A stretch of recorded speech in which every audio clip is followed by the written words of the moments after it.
Muchas gracias, querido rector Marcelo Prieto, por sus generosas palabras.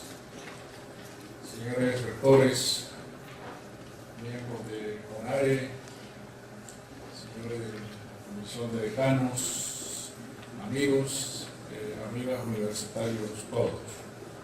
En la imaginaria Ciudad del Sol, del monje dominico Tomaso de Campanella, el narrador, que se llama Genovés, el viajero, describe a su amigo el gran maestre de los hospitalarios las magnificencias que había encontrado en aquel reino de las utopías, rodeado de 7 murallas, y empieza hablándole del conocimiento.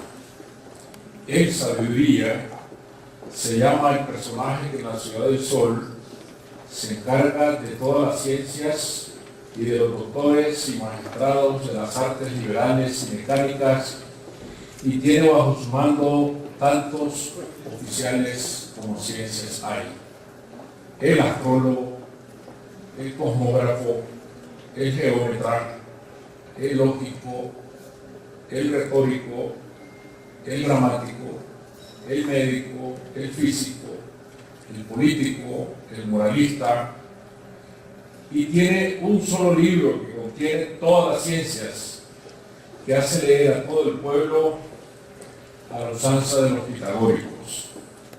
Y este ha hecho representar en todas las murallas, sobre las galerías, por dentro y por fuera, todas las ciencias. Son 6 murallas dispuestas en círculos, toda una red de ellas que contienen la totalidad del saber humano. Esta visión renacentista de Campanella, fruto del pensamiento de un monje visionario y rebelde que pasó casi 30 años de su vida en la cárcel, es el mejor símil de la concepción de la universidad. Un todo armónico resultante de la diversidad de sus partes, un todo universal, el universitas, articulado hacia adentro pero que irradia hacia afuera, inserto en la propia sociedad a la que no puede ser ajena, porque entonces perdería su razón de ser. Lo aprendí sin haber leído Campanella entonces, desde mi adolescencia, cuando en 1959 entré a estudiar la carrera de Derecho en la Universidad Nacional Autónoma de Nicaragua, la única que existía entonces en mi país, con sede en la ciudad de León, y que tenía entonces apenas unos 1000 estudiantes. Allí se aprendían 4 de las llamadas profesiones liberales: Derecho, Medicina, Farmacia y Odontología. Una universidad provinciana y pequeña. Esto puede parecer una desventaja si se lo ve de lejos, pero entonces tuve la gran oportunidad de recibir una educación que era casi personal. Las clases se extendían fuera del aula y uno podía visitar a los profesores en sus casas, prestar libros de sus bibliotecas y aún sentarse con ellos a las mesas de los bares. Existía lo que puedo llamar una intimidad académica y mucha curiosidad juvenil. Y esa curiosidad creativa desbordaba la mera ciencia jurídica hacia otros campos afines: filosofía, lógica, sociología, economía, ciencia política y aún la literatura, que entraba en el campo de experimentación que la universidad, aquel pequeño todo, me deparaba.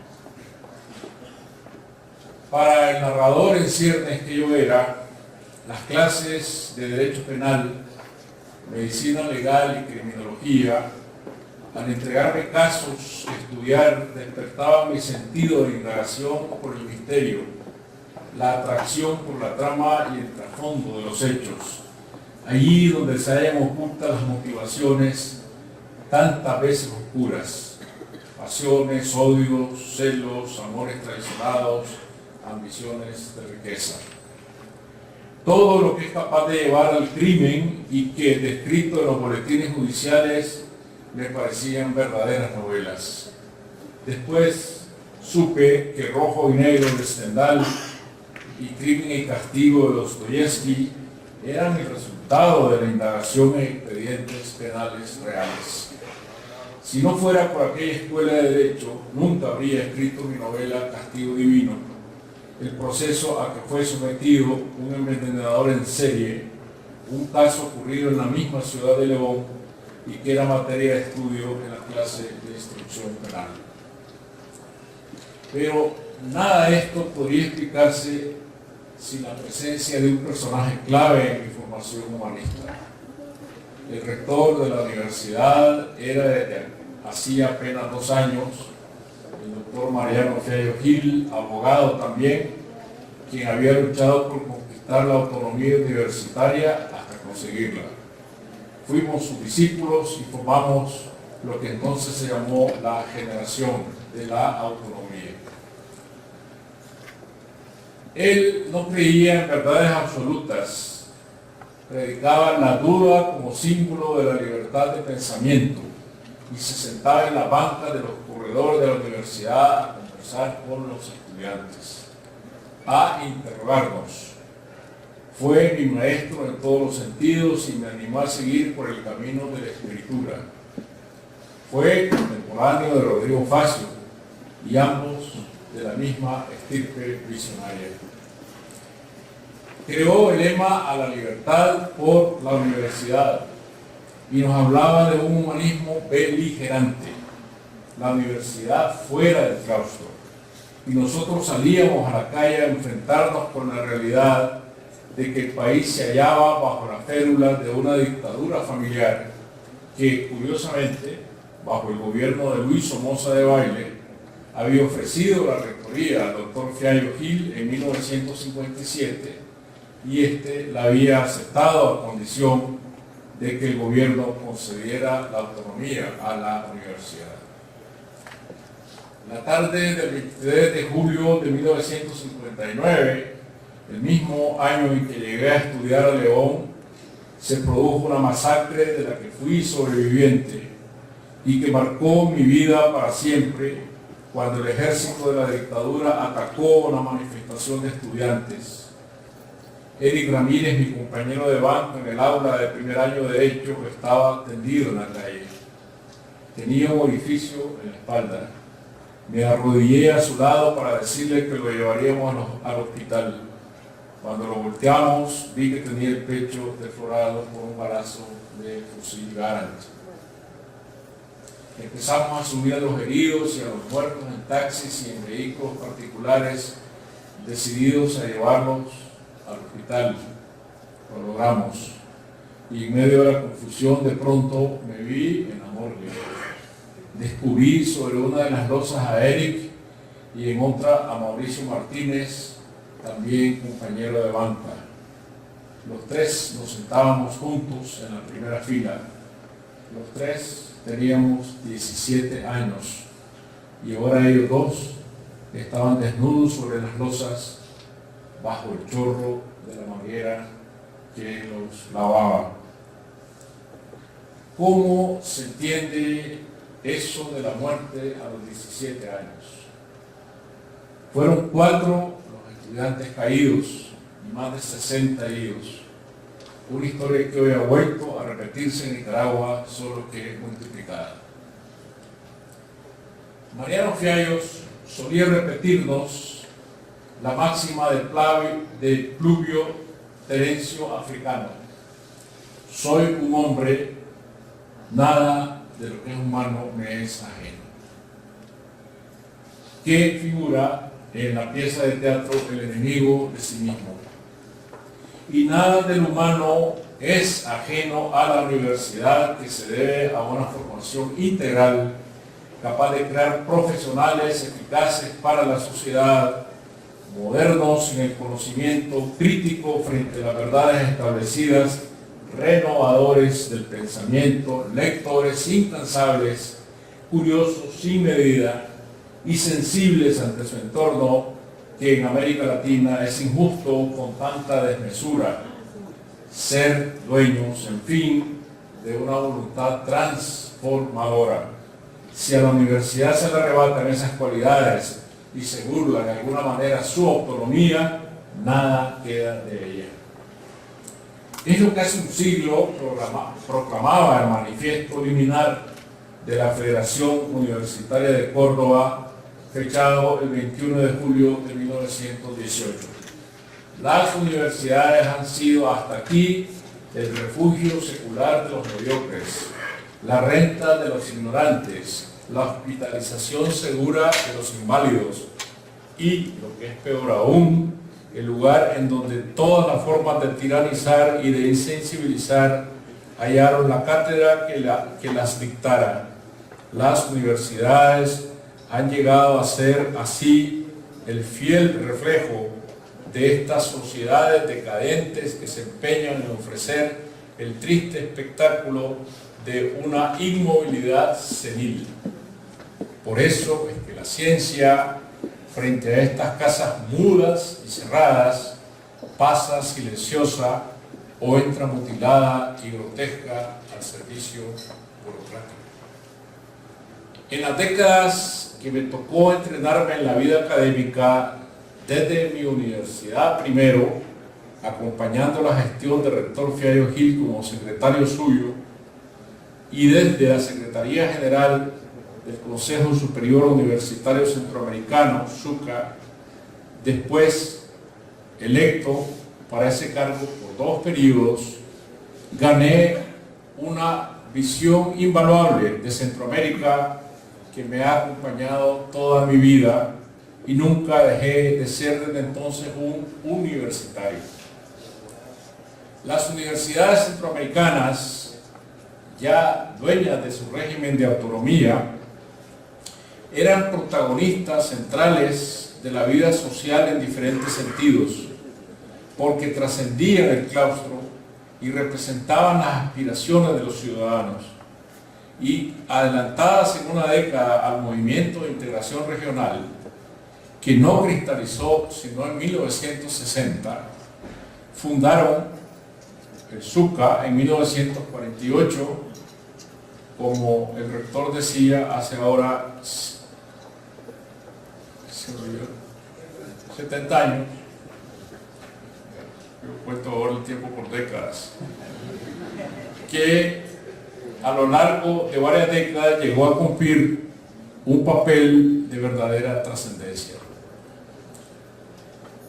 Las universidades se convirtieron en fortalezas éticas en las voces de sus rectores y eran escuchadas cuando les tocaba pronunciarse y juzgar, señalar los males y los déficits sociales, criticar a los gobiernos autoritarios que entonces eran plaga y denunciar los abusos del poder. Se hallaban en el vórtice de los acontecimientos y por eso fueron blanco no pocas veces de las dictaduras militares que mandaban a ocuparla con tropas y con tanques de guerra, como ocurrió en Panamá y El Salvador, y silenciaban a sus autoridades, profesores y estudiantes, aún a través del asesinato, como repetidas veces ocurrió en Guatemala, y de la represión y del exilio. Y Costa Rica fue siempre tierra de asilo para centenares de universitarios de aquellas primeras décadas de la segunda mitad del siglo. Algunos dirán que este es un papel del pasado y que las universidades ya tienen bastante con resolver el asunto de la calidad de la enseñanza frente a la masificación de la población estudiantil, siempre con menos recursos de los que necesitan. Porque el número de universidades se ha multiplicado en todo Centroamérica, así como se ha multiplicado la población de estudiantes y la cantidad de carreras y especialidades, mientras en mi generación fuimos de alguna manera una élite.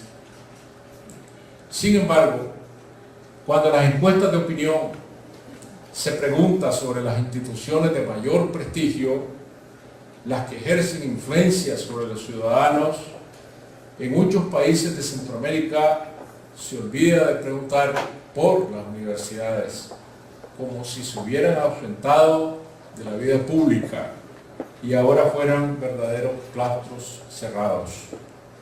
Claustros masivos, pero invisibles.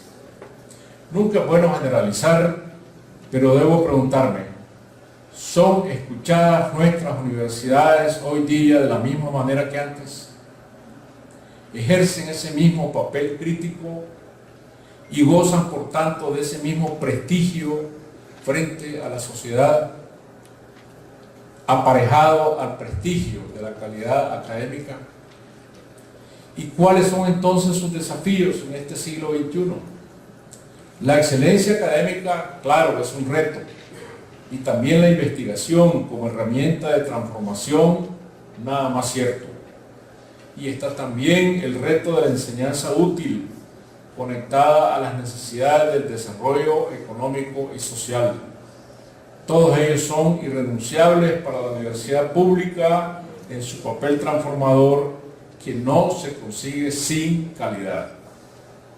Que las universidades públicas tengan más prestigio que las universidades privadas en sociedades tan desiguales como las nuestras es otro reto al que las casas de estudios superiores de Costa Rica han sabido responder. Pero también las universidades tienen otro papel que cumplir más allá de las aulas y de los laboratorios en países como los nuestros. Deben convertirse en la conciencia de la nación. No se trata de una tarea arrogante, sino necesaria, sobre todo en un tiempo cuando los ciudadanos se han vuelto descreídos del prestigio de sus instituciones, empezando por los partidos políticos, lo cual pone en riesgo al sistema democrático mismo, que se abre a las trampas de la demagogia, el fundamentalismo religioso, el populismo y el fanatismo ideológico. Hay nuevas formas de populismo y caudillismo envueltos en una retórica altisonante, como si fuera el remake de viejas películas ya vistas.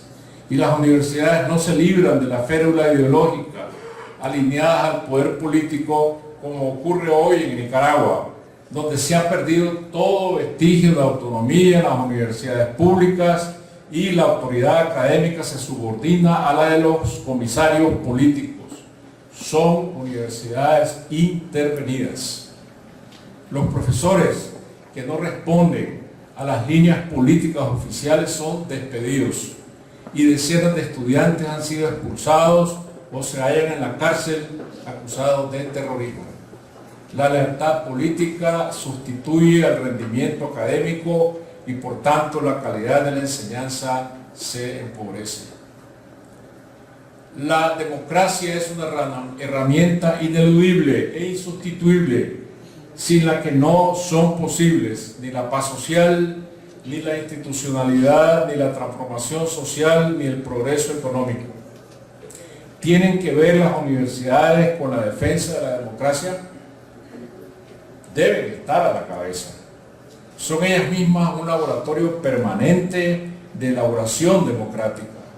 Los riesgos de la democracia están en la calle, pero la democracia necesita ser defendida intramuros, con las herramientas del pensamiento elaborado de manera crítica en los recintos académicos, en el ejercicio pleno de su autonomía y el libre debate de las ideas que ésta conlleva.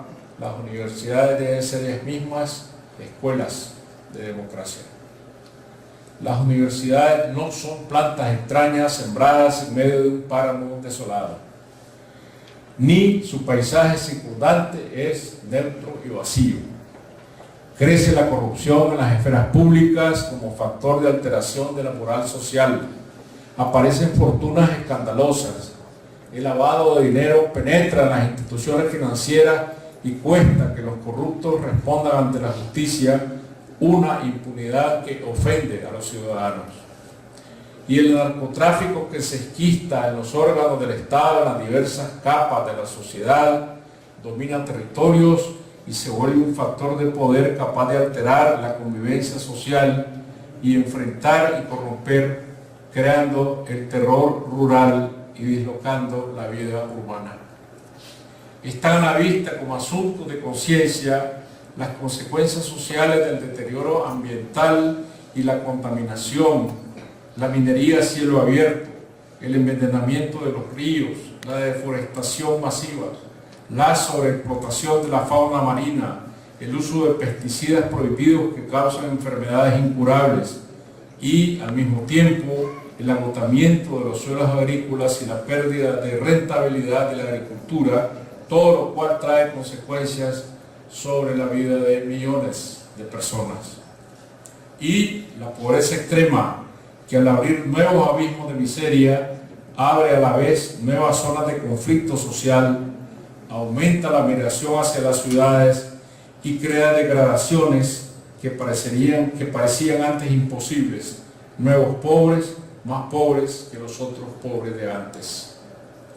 Se desmantelan las formas tradicionales de producción agrícola y nacen nuevas formas de servidumbre en el trabajo, como las maquilas textiles, así como se crean también zonas privilegiadas de vida en las sociedades nacionales, verdaderos guetos de bienestar donde el hábitat es similar al de otros guetos de las sociedades desarrolladas en cuanto a bienes de consumo, educación, uso de medios tecnológicos y recursos de bienestar que se vuelven privilegios de minorías. Hay imágenes que no podemos sacar de nuestras mentes. Miles de ciudadanos hondureños que deciden abandonar su país, que se les ha vuelto hostil y donde no pueden ya vivir e inician un éxodo masivo a pie, apiñados en las carreteras, atravesando fronteras hacia Estados Unidos. Las migraciones masivas como fenómeno social constituyen una epopeya diaria para centenares de miles de centroamericanos víctimas en el camino de las bandas criminales. El tráfico de personas es el segundo negocio ilegal más importante después del narcotráfico. Y los miles de nicaragüenses que se refugian en Costa Rica, huyendo de la miseria, de la violencia, de la persecución, de la inseguridad, para poner a salvo sus vidas. Obligar a familias enteras a dejar sus hogares es una de las peores formas de violación de los derechos humanos que hoy nos toca vivir. Las pandillas juveniles que actúan como bandas criminales cada vez más ligadas al narcotráfico, los asesinatos de mujeres, la trata de blancas, otro negocio de alcances regionales, el tráfico de niños, el tráfico de órganos, todo lo que hace florecer la delincuencia organizada en medio de la marginación y la miseria. Y en fin, la transparencia de los procesos electorales, la gobernabilidad, las tensiones de la economía, los proyectos de nación, la organización de la idea del futuro para nuestros países, los retos y posibilidades de la integración, ya no se diga los asuntos que conciernen al futuro de la educación, todo debe ser objeto de debate en nuestras universidades y de señalamientos críticos de una perspectiva ética como guías que ellas deben ser de la conciencia social.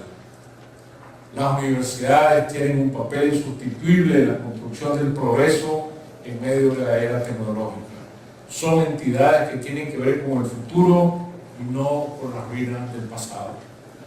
Se trata entonces del progreso con sabiduría vigilante que proviene del conocimiento abierto emanado desde las universidades, un papel transformador, nunca conforme ni adocenado, como ya proclamaban hace un siglo los estudiantes de Córdoba, ni sometido a ningún poder político ni a ninguna ideología. El conocimiento crítico capaz de renovarse siempre porque no responde a ningún canon establecido. La razón de ser de la universidad es poner en cuestión todo lo que es aceptado como verdad cerrada, porque la insistencia y la certeza es ya la caída en el error, la semilla del dogma generando la mentira.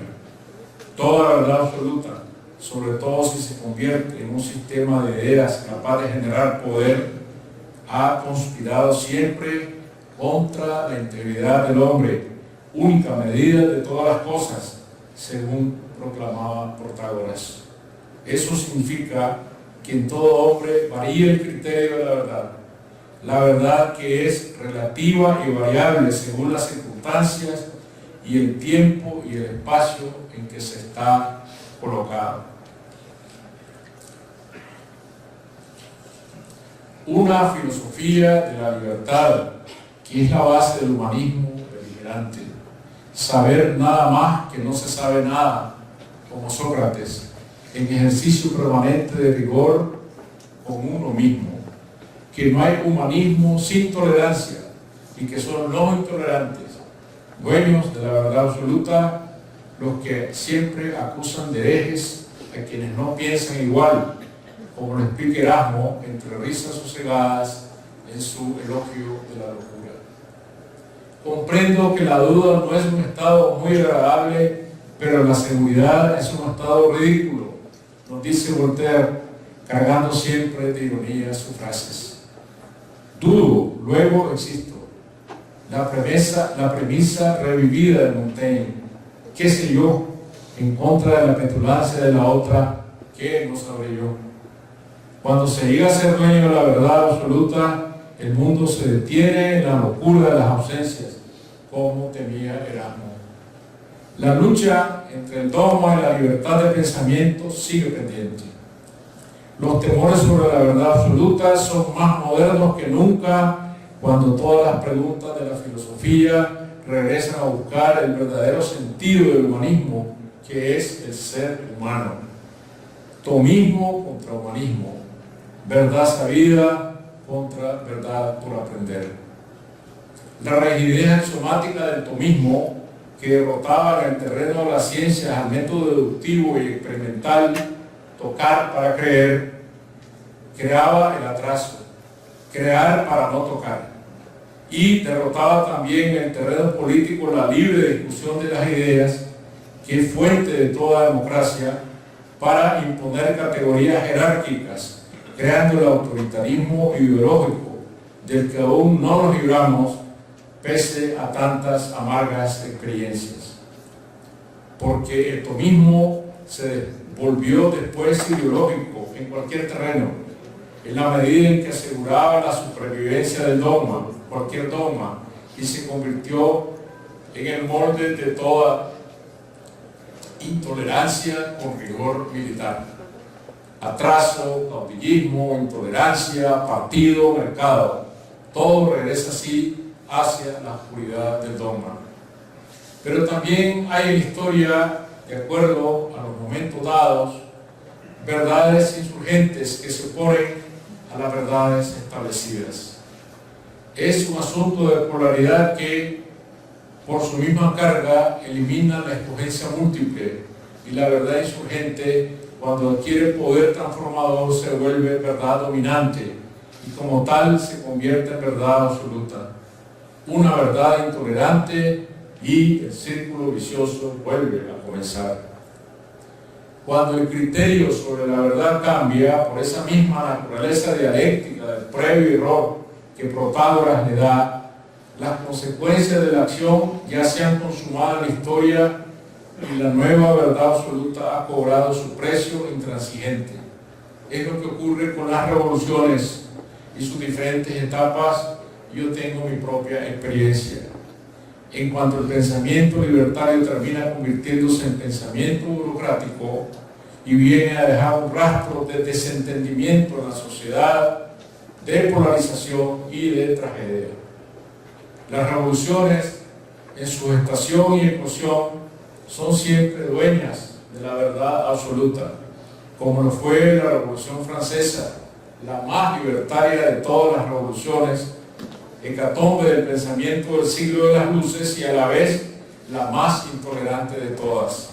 Robespierre, que ni siquiera tenía sentido del humor, hubiera seguramente pasado bajo la guillotina a Voltaire antes de morir ejecutado él mismo. No se ha roto el molde del dogma. Un dogma vuelve siempre a sustituir a otro, y el antídoto solo está en poner en cuestión la verdad, rasgar su coraza y hacer que surja por sus grietas el pensamiento libre. Y crear pensamiento libre de manera incesante, insisto, es tarea de las universidades. Mi maestro Mariano Fiallo Gil, al que regreso, tan contemporáneo, nos llamaba siempre a apropiarnos de la libertad crítica y a rechazar todas las imposiciones que pesan sobre el ser humano, entidades abstractas que se llaman sociedad, decía, Estado o clase, y peor aún, sacrificándolo a ideas absolutas denominadas la justicia, la verdad, la belleza o el bien.